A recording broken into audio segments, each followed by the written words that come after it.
Hello everyone, welcome to my vlog. This is the the introduction of one of our parties happened this last Saturday, and we're celebrating 61st birthday. One of our friend, Alejandra Tilos Hill. Miss Hill is my wonderful friend, and he just turned 61, and he's getting going to retire probably next year. So hopefully we still have a chance to see each other.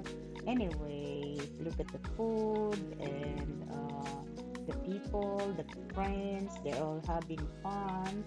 But this is only introduction, like I said.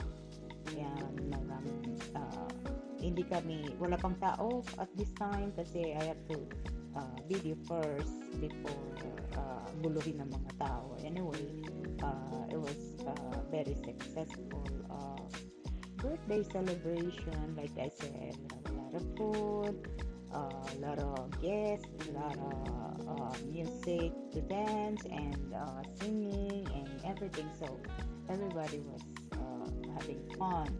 So ito ang mga ginagawa namin every time we have birthdays and any occasion. Talagang masarap ang merong may mga ganitong magawa dito. Like I said, ito lang ang pinagkakaabalahan namin dito sa Amerika, kundi enjoy, party kasi ang weather dito is not like in our country na all year round you can do something, but here when depends on the season. Anyway, sa amin naman kahit winter, whatever basta meron kaming party, dance, okay kami dyan. So ito lang ang mga pang-divert namin sa aming mga pinagdadaanan so far. But people are very supportive. Mababait ang mga tao. Look at them. Nag-i-enjoy sila lahat sa company namin.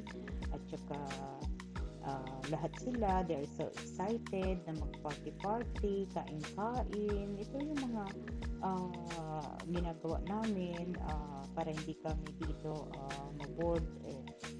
Lalo na kung hindi kami, may mga time kasi na we cannot do anything, activities outside. So, it's better na mag-enjoy na lang lahat. Kaya nakakatuwa kasi maraming taong nag-i-enjoy, especially the music. They don't care kung ano yung gusto mong type of music.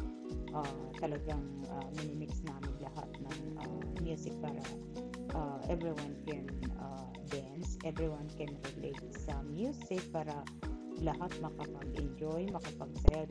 Line dancing, we have 70s, 80s, and 90s, and 2000 until present ng mga kind of music. So, lahat talaga mag-enjoy. So, actually, lahat sila talagang nag-have fun. So, this is gonna be our project at this year, and for the next year, we're gonna do is party. Para hindi sayang yung mga panahon kasi napakabilis ng panahon, but kailangan samantalahanin, kailangan enjoy the moment, kailangan mag-enjoy. Anyway, hanggang dito na lang muna tayo. So please wait for my next video. Okay, thank you, bye.